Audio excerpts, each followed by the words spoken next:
Welcome back to the Roman Roads Medleys. What is civil religion? Question for the day. Tell me. Are we one nation under God? That's the question. So there's this sociological theory called civil religion, and specifically American civil religion, and it's a theory kind of to describe our sense of nationalism. That makes sense. So basically it says that the United States, it has a quasi-religious faith, and it exists within the country, and we draw from like sacred symbols from history, and we have like traditions that are almost like religious traditions, but have a sense of nationalism to it that makes us American, and it's kind of how we describe us being American. Yeah. Now, the figures you talk about being sort of the saintly ones, or the figures we draw from, are the founding fathers and earlier presidents. Yes. So I think latest being, well, we could go all the way up to, I think, Kennedy. We can go all the way up to, even recently, I think, there's some ideas.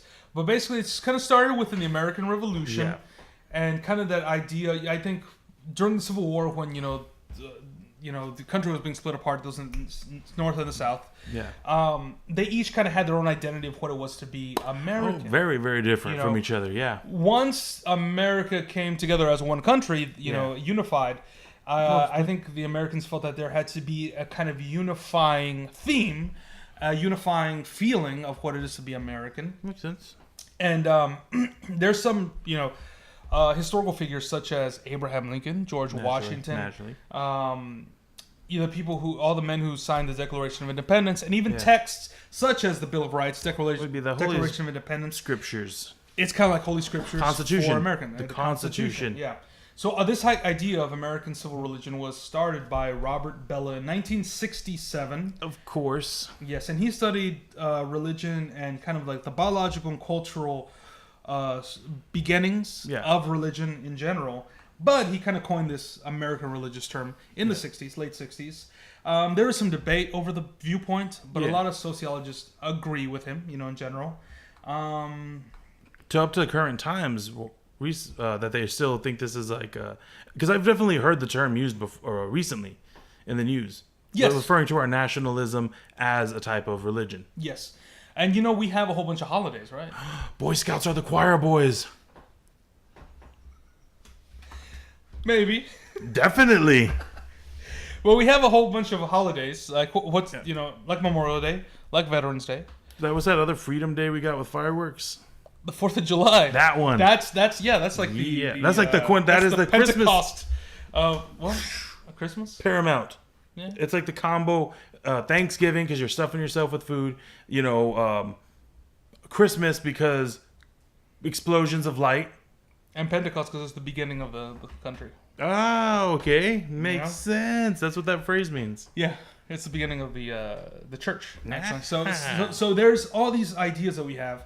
Religions, historical figures that kind of are parallels to biblical figures and to religious traditions and religious practices. Yeah, we have people who died for the cause, the martyrs. We have people who lived sort of preaching throughout that would be Washington, definitely. He died peacefully, but through his whole life, it was very much, this is what the country should be. His act of deciding to step down from the throne could be seen as... And when I say throne, keep in mind, people called him, Your Majesty Washington and stuff like that. They refer to him as a king. He could have been royalty to it. Yeah, well, a lot of people were thinking we should have a king, and they really wanted him to be that. And he said, no, we shouldn't have a king. And that's whenever he started the tradition, because it was a tradition for a good few hundred years of, the terms being 4 years long, and there'd have to be an election after that. That went unbroken just on tradition without any law until was it McCarthy who went for like solid 8. There was a term where he went unbroken. Shoot, I'm not. There was, I assure you, I don't remember exactly, and it was like so shocking to people that they broke with it that they had to put it into law. But the fact that it went so long just on tradition alone, that just shows some reverence to that man and to what he laid. Reverence is the perfect word for something like that. And, we kind of bandy these terms around and these quotes around, kind of like America is God's Bandy's a fun country. Word. Yes. President's authority is from God, which kind of stems from the whole idea of a king or queen. And God bless America. Of course, yeah. So there's this sense that, this country is looked upon by some deity and blessed. And, this is the best country. It's in a way, we always talk about how... Land. Exactly, and how this country is the best country there is, and how we're better than everybody, for better or for worse. I was... like to tie in too, the "In God We Trust" marked in on our money, whereas in other countries the money comes sort of separate from the government. It is issued by it, but it's just like, this is the money, this is the denomination. Mm-hmm. Whereas on our money, we still have the faces of the old leaders, whereas normally in almost every other country they either put the current leaders or like historical things, and it's not usually like locked in to what it's been for the last few hundred years. And there's tons of religious imagery in there. Now that comes from like Masons a bit, and it's also just like, it's American Masonry, very different from other countries, and it was just like very unique to us. But that's the thing also, that we believe in, that this country was blessed by some form of deity. True, it comes up a lot. It's more or less a Christian perspective. Mm-hmm. It isn't specified to one denomination. True. And that's the thing, and I think that's the one thing we see a lot today is, a lot of Christians in especially in the United States are consider themselves non-denomination. Yeah. And that's the whole idea of the American civil religion, is that there's no denomination to it. That you can be any of the Christian denominations. You can be Catholic, you can be Jehovah's Witness, you can be Presbyterian, Baptist, Methodist. Mormon, pretty much most of the Protestant religions formed in, or the majority of them, I should say, in America. Yes. Other countries have Protestant religions, but it becomes the religion of that state.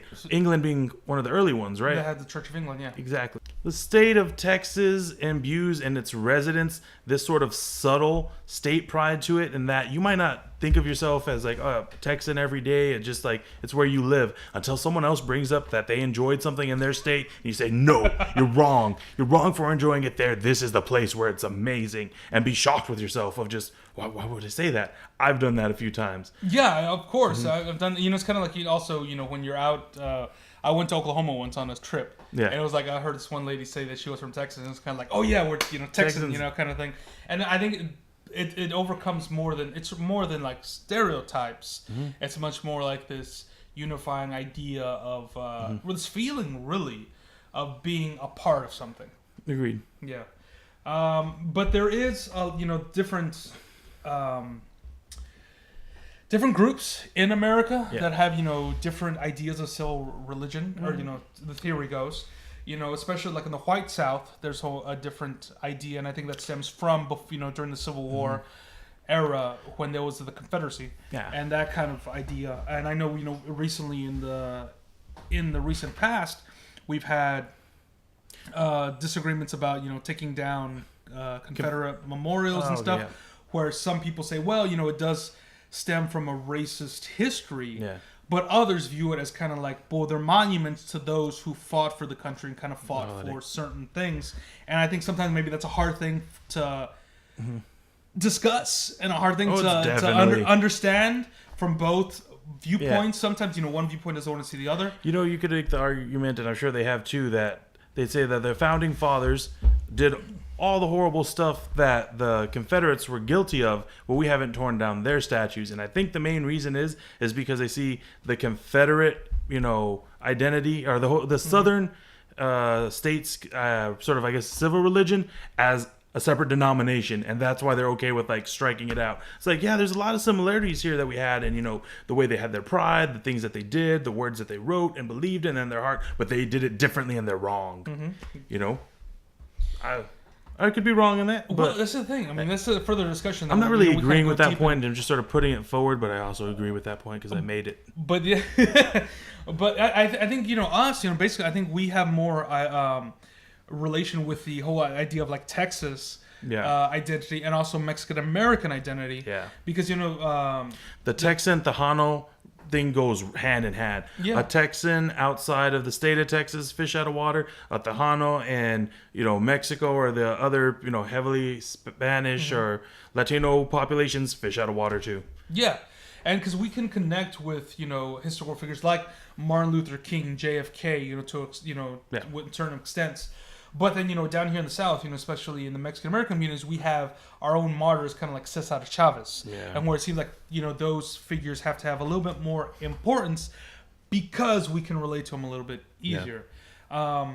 And of course, there's, other groups like Japanese Americans that they say have a different idea of civil religion. Like, what do you mean? Well, one of the things was, like what they went through in World War II. Oh, yeah, I could see that. With, those kind of concentration camps and... there weren't concentration camps. There were focus camps where people were forced to concentrate on not being American enough. Yeah, and what's the whole thing of, identifying... I'm so sorry. Well, identifying with being American, but because of different historical things that went on, events, World War II, you see it in a different light, and you don't want to let go of that American identity, but it's not a pure American identity as others would see it. Yeah, that's true. And I think we see a lot, especially in the news nowadays, is the idea of African Americans not having the exact same American civil religion as the majority. Well, even then, it's even without that, it's still this whole idea of what it is to be an American. Because without even going outside of the race, there's the Southern, there's Northern, and then there's also Eastern and Western, and then there's a whole thing in the middle state. With stripping out all the other ideologies, they have forms of nationalism which are super strong. Even the very liberal ones, their idea of what is right is stemmed in the country and the Constitution, and that's where it comes. That's where it's, they pull it from. Yeah, and that's the one thing, even though there's differences, and they'd say like college graduates and political or religious liberals appear to be less civil religious. Mm-hmm. There are things like when 9/11 happened, it was like everybody unified under this idea of of this American civil religion. Yeah, saying definitely where we had all these like national songs and we had all these. It's where the big flare up happened with the whole what you can do to the American flag. I know pretty much anytime there's a war, that's a thing that becomes super important. How it's treated, what you're allowed to do with it, how it's presented, all the things. It gets super focused on. Yeah, and it's basically no American was going to say, "Well, I'm not American."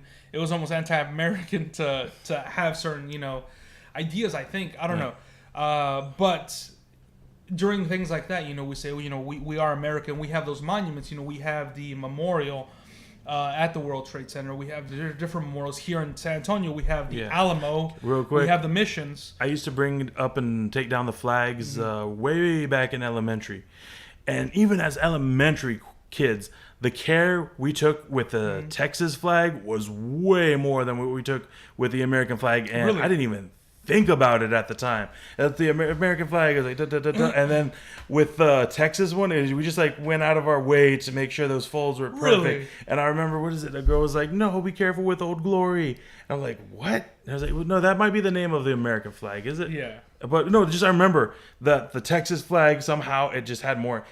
Maybe it's because the colors were bolder on it, or maybe it's just that it seeped into us at that much of a younger age. They become holy objects, and that's what kind of makes us connect as Americans, And I guess that's the question, is like, I mean, of course, there's a lot of positive aspects of uniting as one country and one people and trying to stay united. But can be some negative consequences or negative effects, or maybe it's allowing us to grow in a way that's, or maybe causing more conflict. I don't know. That's what. Sometimes I think conflict is a little bit necessary. You need to stir the pot up a bit. Sometimes it shakes things up enough that you can shake off the parts that aren't working. And I don't know. That's just my thought on it. That you need to smash things together sometimes to make it work. Omelet, broken eggs, atoms, science. Oh wait, yeah, smashing atoms together would be a nuclear bomb.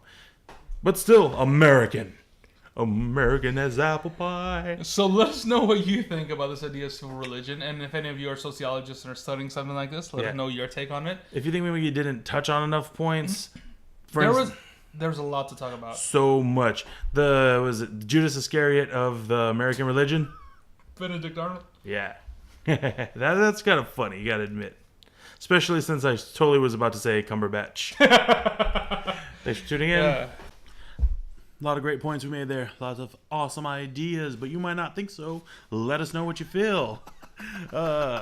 Please like and share the videos, and you can find more at... on Facebook, on Instagram, on Twitter, and here on our YouTube channel. Thanks, guys.